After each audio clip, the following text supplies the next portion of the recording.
Maqaa Abbaa, kan Ilmaa, kan Hafuura Qulqulluu, Waaqayyo tokko, Ameen. Waaqayyoon kan jaallattan, Waaqayyoon kan isin jaallatu, ijoollee Waaqayyoo. Addunyaa boo'ichii fi imimmaan gidiraa fi dhiphuun itti baay'ate keessaa adda baatanii attam yeroo kana geessan, attam sa'a kana geessan. Ameen. Maqaan Waaqayyoo kan ulfaatee fi kan kabajame nuuf yaa ta'u. Egaa barumsa amantaa yeroo darbee eegallee turreerra. Har'a immoo Waaqayyo Gooftaan yoo nu gargaaree kutaatti aanu itti fufna. Egaa Waaqayyo maal akka ture, amantaa jechuun maal jechuu akka ta'e, Waaqayyo akkamitti beekuu dandeenya, haala kamiin Waaqayyo jiraachuu isaa hubachuu dandeenya jennee kallattiiwwan biroo ilaallee uumamtoota isaatiin akka beeknu, akkasumas raajiin hojjetuun yookaan immoo mallattoowwan yookaan milikkitaawwanii fi seerota uumama irratti inni raawwatuun akka isa beeknu yeroo darbee ilaalleeti kan dhaabnee jechuudha. Har'a immoo Waaqayyo jiraachuu isaa egaa kan sirriitti ilaallu ta'a. Waaqayyo akkamitti beeknaa isa jedhu yeroo darbee haala uumamtootaan yookaan immoo uumamtoota jiraniin akka isa beeknu, uumamtoota biyya lafaa kanarratti uumamanii jiran hundumasaa tokko tokkoon qorachuu yommuu eegallu akka isa beeknuu fi akka isa arginu, akka isa hubannu ilaallee jirre yookaan immoo aangoowwan uumamoota irratti jiran akkamiin akka isa nu agarsiisan ilaallee jirra jechuudha. Har'a immoo kan ilaallu Waaqayyo Gooftaan keenya seera dhala namaatiif laachuu isaatiin yookaan immoo abboommii isaa abboomamuu isaatiin jiraachuu isaa kan beeknudha jechuudha. Fakkeenyaaf seera ba'uu boqonnaa 20:1 kaasnee hamma boqonnaa 35 irratti yogguu dubbisnee wanti nutti himu jechuudha. Kana jechuun seera Waaqayyo kennuu isaa akkamitti hubanne yogguu jenne, abbaan keenya Museen gara tulluu Kooreebitti yookaan tulluu Tsiyoon isa jedhamutti ol ba'ee kakuu waadaa abboommii kurnan irratti barraa'e, innis quba Waaqayyootiin kan irratti barraa'e yogguu Museedhaaf kennamu abboommiin sun Waaqayyo biraa akka kennamu yogguu ilaallu Waaqayyo jiraachuusaa ni arginaa jechuudha. Kanaaf Waaqayyotti ni amanna jechuudha. Kana qofa osoo hin taane wanti achirratti barraa'ee jiru sun quba Waaqayyootiin, harka Waaqayyootiin barraa'uusaa ofumaa kitaabni qulqulluun seera ba'uu yogguu dubbisnu nutti arginaa jechuudha. Isa kana fudhachuudhaafis Museen halkan 40 fi guyyaa 40 gara Waaqayyootti jabaatee akka kadhate ni arginaa jechuudha. Caalumatti kana qofas otoo hin taane gara Waaqayyootti kadhachuusaa caalaa, gara Waaqayyootti boo'uusaa caalaa yogguu gara uummata Israa'elitti yeroo kana halkan 40 fi guyyaa 40 booda gad deebi'u harka qullaa isaan deebine abboommii Waaqayyo irraa fudhatee deebi'e jechuudha. Gooftaan keenya Iyyasuus Kiristoos haadha keenya dubaroo Maariyaam irraa foon ishee irraa foon, lubbuu ishee irraa lubbuu fudhatee barri 5,500 yookaan guyyaa 5 walakkaan yogguu raawwatamu dhalatee biyya lafaa kanarratti yogguu deddeebi'ee barsiisu seera biraatis laatee ture yookaan immoo seera wangeelaa 6 jedhamanii kan beekaman wangeela Maatiyos boqonnaa 5 lakkoofsa 21 irraa kan kaasee jiru ni argina jechuudha. Kunis dhalli namaa hundi Waaqayyo jalatti akka jiraatu, abboommii isaatiin akka bulu, seera isaatiin akka gaggeeffamu, isa dhaga'ee akka jiraatu kan nutti mul'isuudha jechuudha. Egaa Waaqayyo jiraachuu isaa kan ibsu abboommiin isaa kunniin Waaqayyo irraa dhala namaatiif kennamuu isaa kan agarsiisuudha jechuudha. Kanaadha jechuudha. Kana qofa otoo hin taane amantaa Waaqayyo akka dhala namaa, fakkeenyaaf Iyyoob abbaan keenya yogguu dubbatu boqonnaa 36 lakkoofsa 2 irratti Waaqayyo karaa saayinsaawaa ta'een isa bira hin ga'amu jedhee qulqullichi Phaawulosis karaa tokko gara Qorontos 1 boqonnaa 2 lakkoofsa kudhan irratti akka dubbatetti Waaqayyo karaa qorachuutiin yookaan karaa yaada foonitiin Waaqayyo bira ga'uun akka hin dandeenye ifaan nutti hima jechuudha. Kanaadhaaf keessumattuu jabinaan yogguu nutti dubbatu abbootiin keenya yogguu dubbatan akkas jedhu. Saayinsii ija amantaatiin gulaalama malee amantaan ija saayinsiitiin hin gulaalamu jedhanii abboonni dubbatu jechuudha. Kanaaf yaada addunyaa kanaa kamiyyuu kanaadhaaf kitaabni qulqulluun namni hafuuraa hin qoratamu inni garuu namoota biraa qorachuu ni danda'a jedhee yogguu dubbatus kanuma nuuf ibsa jechuudha. Egaa yaada Waaqayyo jiraachuusaa akka amma fakkeenyaaf namoonni gara Meerkurii, gara addeessaa, gara pilaanetoota jiran gara baay'eetti imaluudhaaf ni hawwu jechuudha. Kuni maalidha? Waaqayyo jiraachuusaa baruudhaaf karaa kanaan Waaqayyo beekuun arguunis hin danda'amu. Kanaadhaaf abbaan keenya Yohaannis yogguu dubbatu Waaqayyoon kan arge tokko hin jiru jedhee kan dubbateef kanaaf jechuudha. Waaqayyo arguu akka hin dandeenye amantaa qofaan Waaqayyo arguu, amantaa qofaan Waaqayyo beekuun akka dandeenyu yogguu nu barsiisudha jechuudha. Kanaadhaaf kitaaba Miilkiyaas boqonnaa 2:10 irratti hundumti keenya Waaqayyo tokkicha qabna mitiireedha. Waaqayyo hunduma tokkichatu hunda keenya uume mitiiree jechuudhaan kan hundumaa uumee jiraachisu, kan hundumaa gara jireenyaatti isaan fidu, kan hundumaa du'arraa gara jireenyaatti, sobarraa gara dhugaatti, badiirraa gara jireenyaatti kan uumee jiraachisu Waaqayyo ta'uusaa ifaan nutti himaa jechuudha.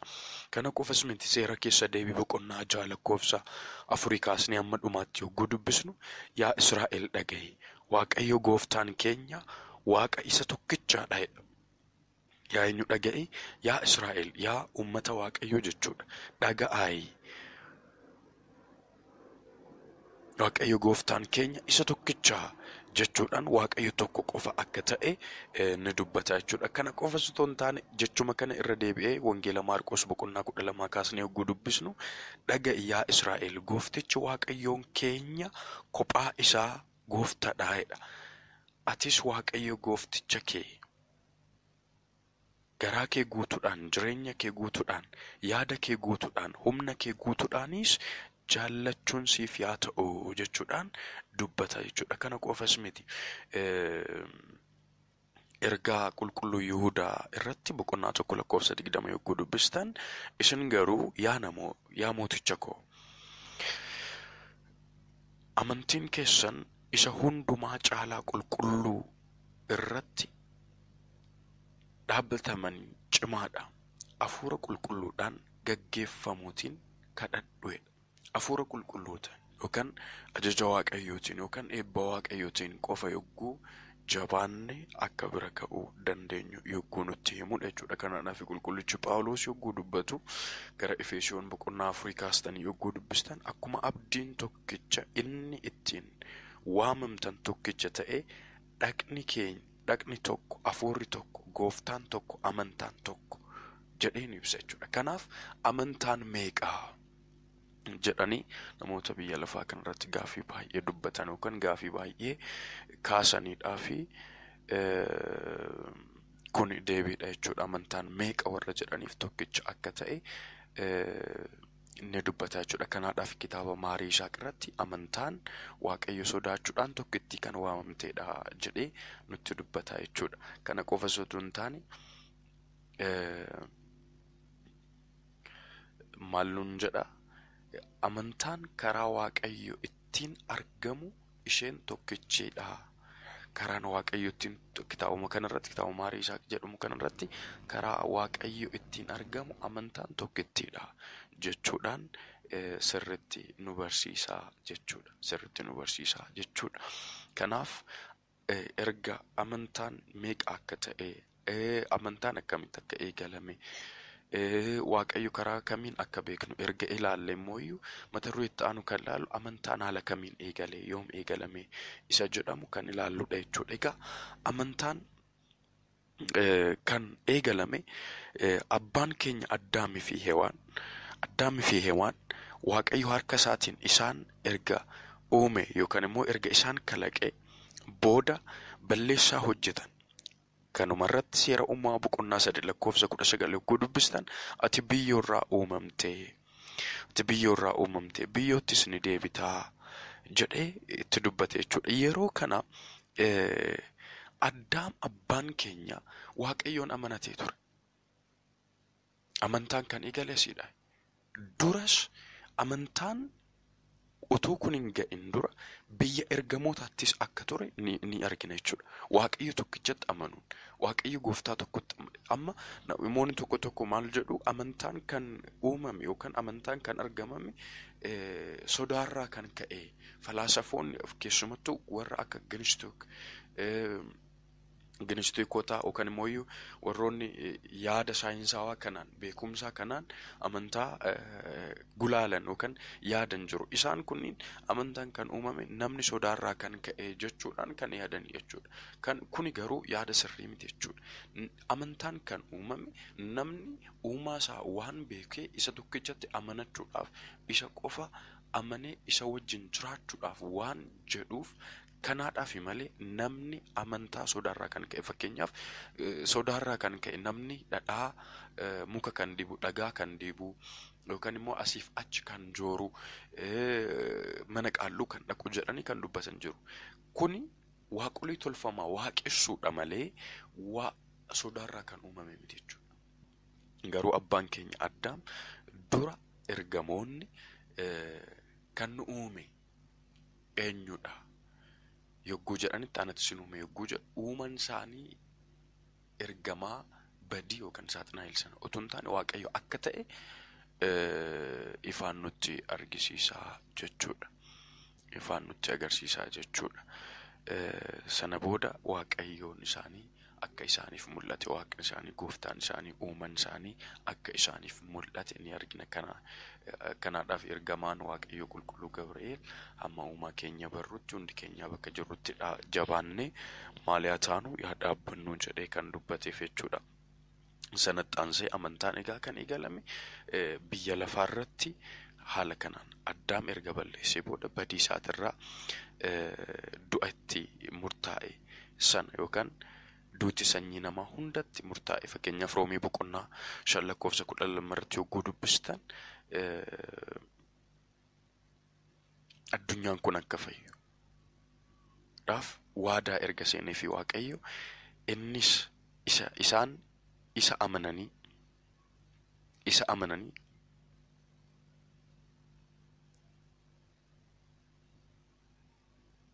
boodee irratti yookaan immoo waadaa barri 5,500 galameef sun erga raawwatee booda akka isaan fayyisu, akka badiirraa isaan qulqulleessu, akka kabajaa duraa isaanii sanatti akka isaan deebisu amantiidhaan akka eeggatan yeroo sanaa ka'eeti jechuudha. Kanaaf amantaadhaan akka bilisa ba'an, akka fayyan ni akka isaaniif waadan galame sana amanchuudhaan yeroodhaan amantiin yeroo sanaa ka'ee eegalame jechuudha. Abbaan keenya Abrahaam eenyu akka isa uume uumaa isaa barbaade bira ga'ee uumama hundaa qoree